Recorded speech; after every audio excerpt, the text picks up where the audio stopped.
Welcome, class, to BPS 320 Project Management. I'd like to give you kind of a quick overview of the course. This course is meant to be a high-level view of project management principles, geared toward professionals like yourselves who would get a position within an organization, might be involved in some different projects within the organization, and to help you gain really an understanding of major aspects of the projects and how they are managed.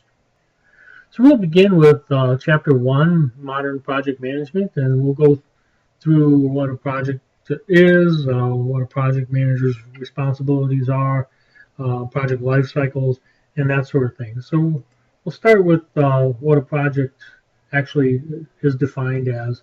Project Management Institute, known as PMI, defines it as a temporary endeavor undertaken to create a unique product, service, or result. Some of the major characteristics involved with the project are that it has an established objective. So at the end of this project, you will achieve a certain goal or objective.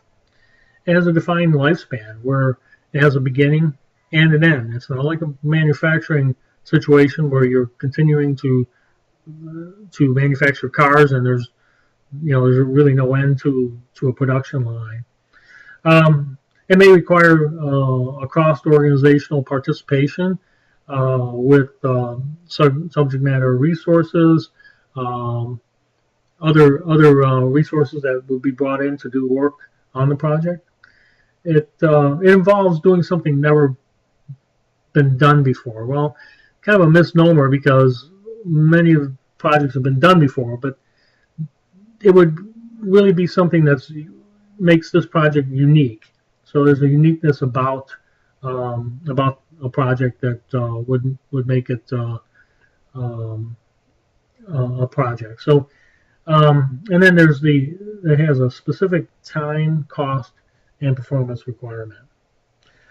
I won't go through this slide. It's just a comparison between projects and then routine, repetitive type work, and I'll just let you look at that and you can kind of understand. This is also in the textbook, so if you'd like, you can look at that to better understand what the differences are.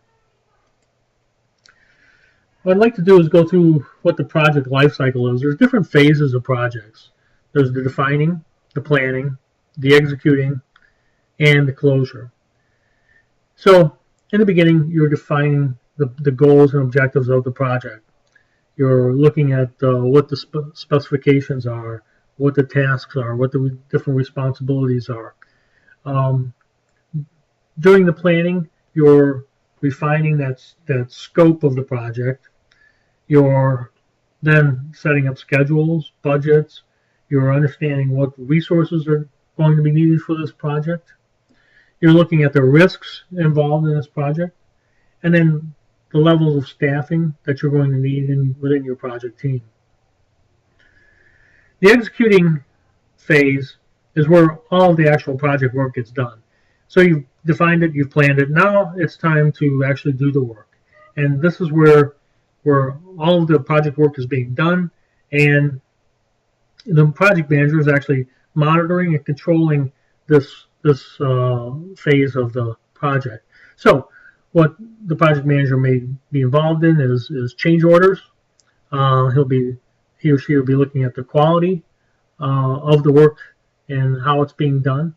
Might do some reforecasting, and certainly we'll be working on status reports to be able to report to management or other stakeholders for this project.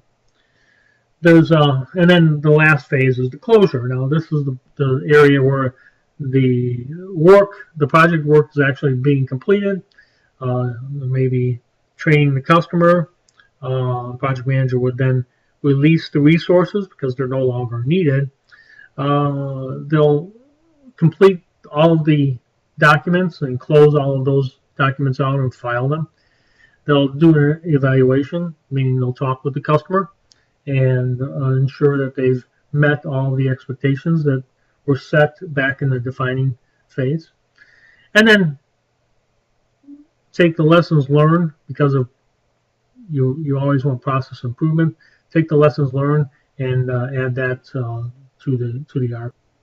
Now I'd like to talk about programs versus projects.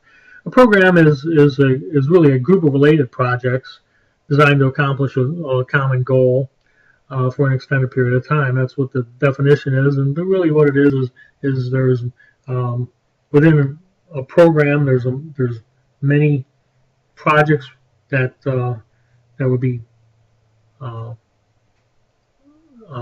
done to meet a specific goal at the end of the program.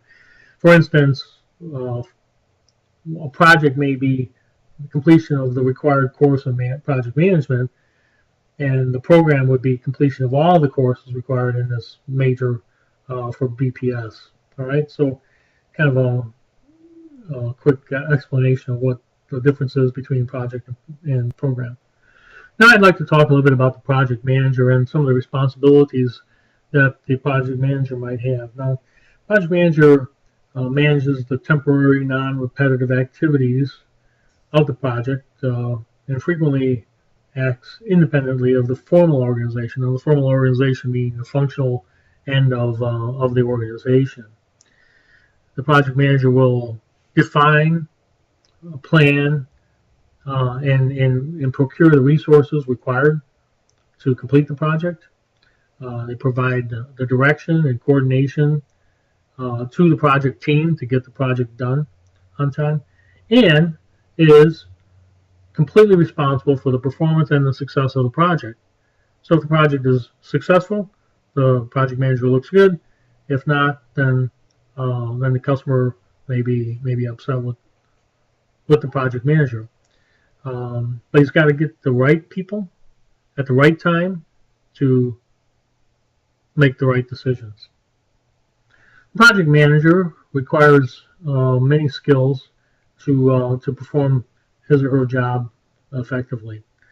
There's and they break this down into two different sections or two different areas. One is technical and one is sociocultural.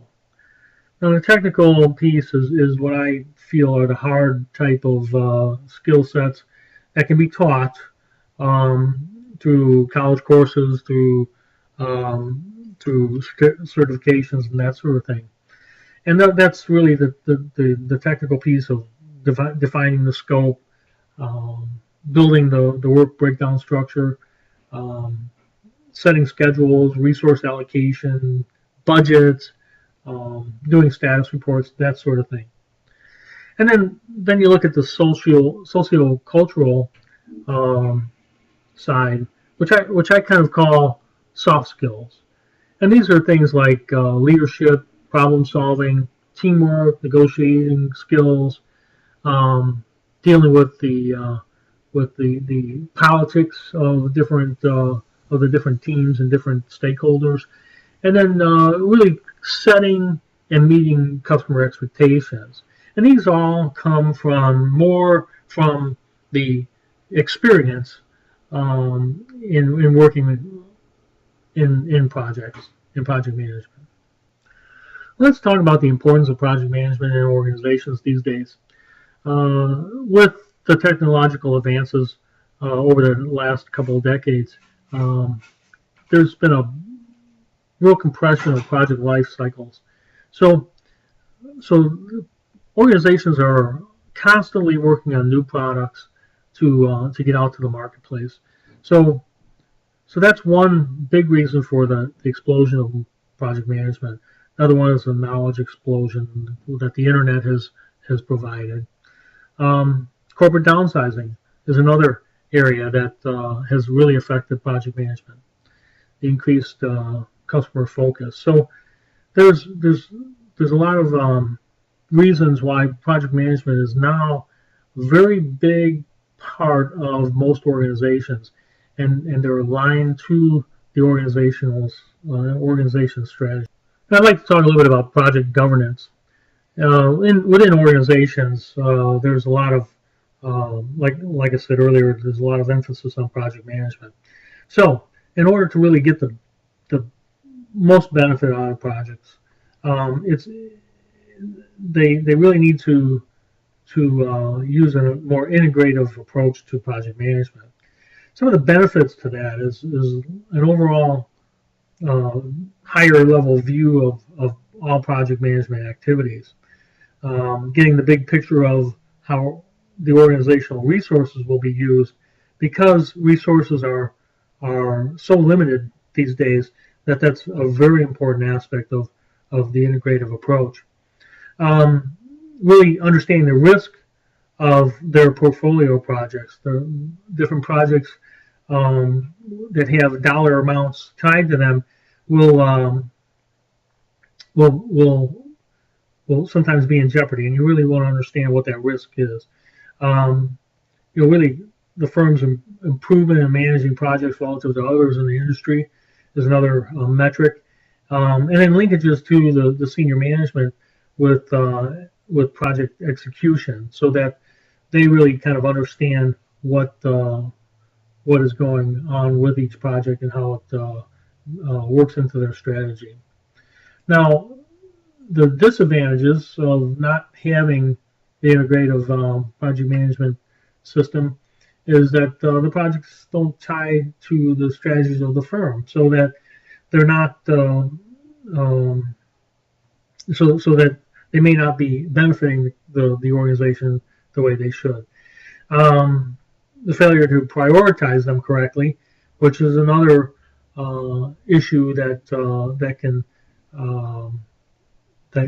affect the effectiveness of the projects.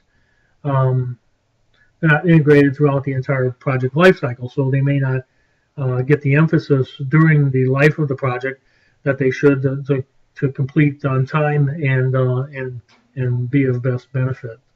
So there's some definite disadvantages to not using the integrative approach to project management. Now, the last couple of slides here, I'd like to just quickly go through. I'm not going to really go through them that much.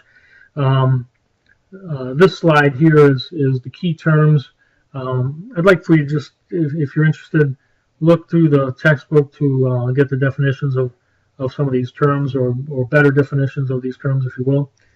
And then the last slide here is just some information on the Project Management Institute, otherwise known as PMI.